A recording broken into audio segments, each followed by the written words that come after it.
Una, Jerry, maraming salamat sa iyong pagdulog sa amin dito sa CIA with BA. Ano ang iyong reklamo?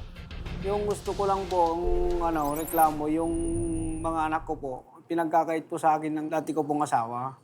Ang gusto ko pong mangyari, kung may karapatan po akong mahiram sila o kaya mapunta po sa akin. Kayo ba ng asawa mo ay kasal? Hindi po. Pero pinagkakait niya po sa akin na yung pag pumasyal po ako sa kanila, sa mga anak ko, gusto ko po silang mayakap. Okay. Kailan kayo huling nagkita? Nung 1 buwan lang po.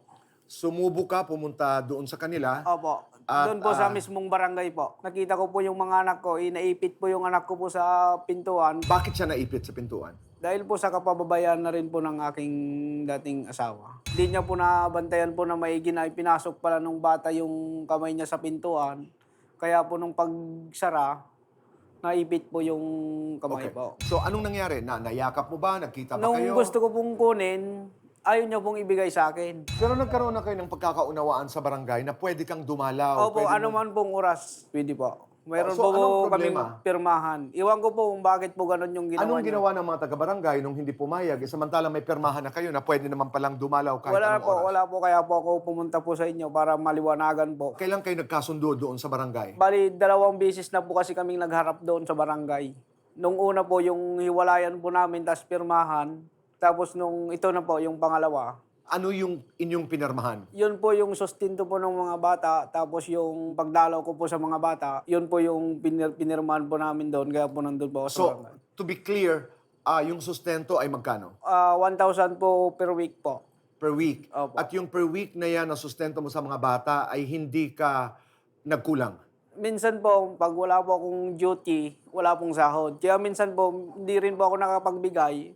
Pero pag nakaluwag-luwag po naman ako, ay dinadagdagan ko naman po yung binibigay sa So kanila. yung issue ng sustento ay hindi yun ang pinag-uusapan. Hindi po. Ang problema ay yung pagdalaw, yung Opo, karapatan mong opo. dumalaw sa mga Opo. bata. At mahiram po kung pwede po. Nahiram mo na ba ang mga bata Hindi pa po. mula nung kayo'y Hindi pa po.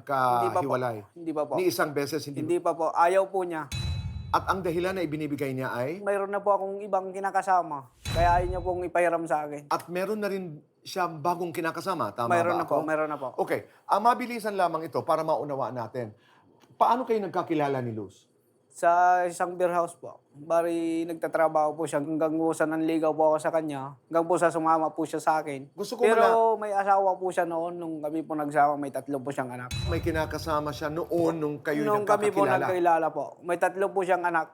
So, pumasok ka sa isang relasyon habang may relasyon ang iyong asawa. Opo. Pero hindi naman po sila kasal. Katulad ninyo, hindi rin Oo, kayo hindi po, kasal. hindi po. Pero kasalukuyan, nung kayo nagkakilala, ay meron siyang kinakasama. Opo. So, anong nangyari? Naghiwalay ba sila nung kayo nagsama? Kasi Opo, after 2 naghiwalay- months, kayo nagsama na, di ba? Naghiwalay po sila. Pero aware ka noon na may nasasaktan. Aware ka noon na may isang Opo. lalaking nasasaktan. Napag-isip-isip ko rin po yun noon. Na mali yung ginawa ninyo. Opo. Pero nabuo na po kasi yung panganay ko, kaya tinuloy na lang po namin. Okay. So, kumusta ang pagsasama ninyo? Okay naman po nung mga 3 years, pero nung mga nadagdagan pong taon, medyo iba na pong trato niya sa akin, binubugbog niya po ako. Siya po yung nananakit po sa akin. Anong dahilan? Gusto niya po maging perfecto po ako sa kanya. Lahat naman po, ginagawa ko po lahat-lahat ng aking makakaya para po mabuhay po sila. Nabasa ko rin na binalik nyo ng Antipolo, kayo napunta sa Calamba. Nung dinala ko po sila sa Disney ko po sa Calamba, tapos nung nagkakilala po kami ng bago ko, binalik ko po dito sa kapatid niya po. Ibig sabihin, pumasok ka na naman ng bagong relasyon na kayo pa rin ni Luz? Pero iniwalayan ko na po siya. Baka naman doon nagalit talaga si Luz. Yung bang dahilan kung bakit kayo naghiwalay? Hindi po. Yung pananakit niya po talaga sa akin, yung hindi ko na po makayanan. Yun ang dahilan ako kung po bakit. yung nakipaghiwalay sa kanya. Pero sinabi ba niya na, oo, hiwalay na tayo? Hindi po siya pumayag dahil may mga anak po kami. Hindi kaya nagagalit, hindi kaya ipinagkakait sa'yo yung visitation rights mo at saka yung paghiram mo sa mga bata para maipamasyal, halimbawa, Opo. ay dahil napag-alaman namin na tuwing ikaw ay pumupunta doon sa barangay, Opo. ay kasama mo yung bago mong kinakasama. Opo. Hindi kaya na hindi yan nakakatulong. Baka nagseselos naman si Luz. Iwan ko lang po sa kanya kasi may pirmahan na po kami. May kanya-kanya na po kaming asawa sa ngayon. Kaya po nung pumunta po ako doon, Isinama ko po yung bago ko pong kasama. Unang beses yun na pagsama mo sa kanya doon. Opo. Kaya medyo uminit daw, sabi Opo, ng mga may- tao opo, doon sa opo. barangay. Imbis na kayo magkausap ng maayos dahil nga nagsiselos, dahil naroon yung iyong bagong kinakasama. Nandun din naman po yung bago niyang asawa. Jerry, pakiulit lang, ano ang nais mong mangyari dito sa inyong kaso? Ang gusto ko pong mangyari, yung malaman ko po kung ano po yung mga karapatan ko po sa aking mga anak, yun lang po. Kung may karapatan ba akong makuha o mahiram, kahit pagtapos po ng pag-aaral. Pero ngayon na nandito ka sa CIA with BA, tuloy-tuloy pa rin yung iyong pagbibigay ng sustento sa iyong mga anak. Opo, opo. Nagsusustinto po ako. Alam po ng barangay po kasi doon ko po dinadaan yung sustinto ko bago po niya makuha. Jerry, maraming salamat. Maraming Maya-maya salamat po, lamang Kuya. ay makakaharap natin si Kuya Alan at Ate Pia at sana ay maayos itong problemang ito. Salamat po. Salamat.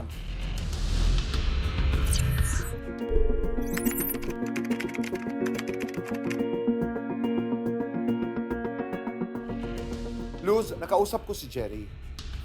Ang tanong, bakit ipinagkakait mo ang kanyang karapatan daw na madalaw at makasama ang kanyang mga anak?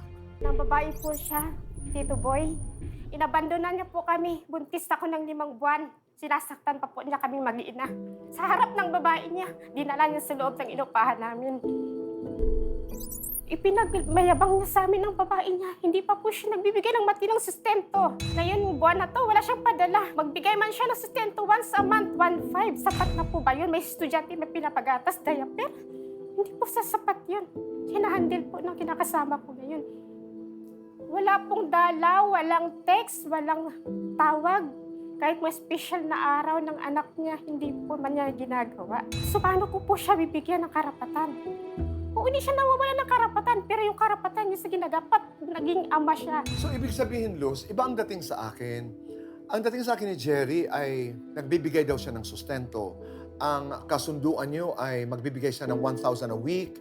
Yes. Minsan, hindi raw siya nakakapagbigay, pero pinupunuan naman daw niya pag meron Hindi. siyang trabaho. Hindi po niya napupunuan, Tito Boy. Sa isang buwan, minsan sa 2 weeks, minsan 1,000. Sa isang buwan, 1.5. Ganun lang po. Hindi po niya na yung kanyang pinirmahan sa barangay. Okay, so, hindi niya tinutupad Hindi po. ang inyong usapan. Pero doon sa inyong pinirmahan ay binibigyan din siya ng karapatan dumalaw at makasama ang kanyang mga anak. Sa barangay lang po. Sa barangay, binigyan ng karapatan dumalaw 2 to 3 hours. Pero hindi mo pwedeng hiramin o ikukunin yung mga anak ko. So ang agreement ninyo ay pwedeng dalawin. Yes. Pero hindi niya pwedeng mailabas, maipasyal ang inyong mga anak. Kung mayroon siyang bibilhin sa labas, pwede niyang bilhin at ihatid, dalhin niya sa barangay. Yun lang po ang pinag-agreement namin. Okay. Dalhin mo nga ako, Luz, doon sa huli niyong pagkikita. Sabi niya, naipit yung inyong bunso dahil sa pagkukulang mo raw, Hindi po. nagkagulo, nagalit ka. Ano ang iyong bersyon? Hindi po, parang aksidente lang pong nangyari yun. Kasi may dumaan po, pinasok ng anak ko yung kamay niya sa sidings ng salamin sa daanan ng Pero barangay. hindi dahil sa pinabayaan mo. Hindi po. Tapos, Anong nangyari? lumapit siya sa akin. Sabi ko, mamaya ka na lumapit sa mga anak mo. Nagkagulo po kami, nag-iskandalo po siya sa harap ng barangay. Paulit-ulit na lang po, hindi po talaga nakakatupad siya sa pinirmahan niya ng 1K ba weekly. Hindi talaga Okay. siya nakakatupad. Pero ayun na lang, tinitiis ko na lang. Lagi ko na lang ako nag-aabulo. Nawing hindi siya nagpapadala, yung kinakasama ko lagi ang nagsustento. Luz, itatanong ko lamang ito. Dahil nabasa ko doon sa report na maaring isa sa mga dahilan kung bakit di umano'y ikaw nagalit doon sa huli niyong pagkikita ay dahil nagsiselos ka dahil kasama niya ang kanyang bagong kinakasama. Hindi po. Hindi po ako nagsiselos. Pagkus ang naramdaman ko sa kanila galit. Kasi pag nakikita ko sila, nag-flashback yung lahat ng sakit. Huwag na sana silang pakita sa akin. Dahil babang babae na yan, panluluko nila kung bakit ganito ang pamilya namin. Siya daw ang nakipaghiwalay sa'yo. Hindi po, wala po kaming closure. Naghiwalay lang po kami dahil ng babae po siya. At saka yung, Buntis po ako ng 5 months yun, Tito Boy. ito yung bunso. Yes, sinaktan po niya kami. Dinala niya yung babae na yan. Paano niya ipinagtanggol, ipinakita niya. Sinapok niya ako sa pisngi. Nagka-black eye ako. Nung nakita ng anak ko na sinasaktan niya ako, sinapak-sapak siya ng anak ko. Tapos binalingan niya yung bata, binitbit niya sa damit, inihagis dito, boy. Nagkaumpog-umpog ang bata, nagkabukol. Luz, ang sabi naman ni Jerry, ikaw ang nananakit sa kanya. Hindi po. Hindi totoo yan. Kasi gusto mo raw ng isang asawa na perpekto. Hindi po. Ang totoo niyan. Kakasal na sana kami. Nagka-lockdown lang. Unang lockdown, 2 days na lang po. Pagpas ng 2021, bigla na lang po siyang nagkaganyan. Totoo ba na kayo'y nagkakilala sa club? Hindi po, Tito Boy. Textmate po kami. Paninirang puri po yan. Ikaw ay may kinakasamang iba nung kayo'y nagkakilala? May kinakasama po ako, Tito Boy, pero hindi kami nagkakilala sa isang bar. Okay. May 3 akong anak at siya ang dahilan kung bakit nasira po ito. Na siya ang dahilan kung bakit tinutukan ako ng kutsilyo sa liig ng kinakasama dahil sa panggugulo niya sa amin. Dahil sa sindos. So tama ang kwento na pumasok si Cherry, kayo ng isang relasyon habang ikaw ay nasa loob pa ng isang relasyon. Depressed po ako noong time, Tito Boy. Dahil sa panggugulo niya sa akin, wala na akong choice kung hindi. Siya ang nalapitan ko noong time na yun na tinutukan ako ng kutsilyo sa liig. Kasi buhay ko po ang nakatsalala ng Tito Boy. Gaano ka kagalit? Napakahirap po yung mga anak mo na lumalaki na walang ama. Napakahirap po. Pero may bago ka ng kinakasama. Nag-asawa po ko, Tito Boy, hindi para sa akin. Kung hindi iniisip ko yung mga anak ko makakain lang sa araw-araw, Tito Boy. Anong nais mong sabihin kay Jerry? Na parang kabaligtaran ang naririnig naming kwento. Huwag na sana siya manirang puri kasi ang totoo niyan, siya naman talaga ang gumawa ng paraan para magkahiwalay kami. At ikaw ang inirereklamo. Yes, ako na nahimik ako ng mahabang panahon dahil ayaw ko ng gulo. Gusto ko nang matahimik ako kahit nahihirapan ako. Pero ako yung pinabaliktad, Tito Boy. Napakahirap.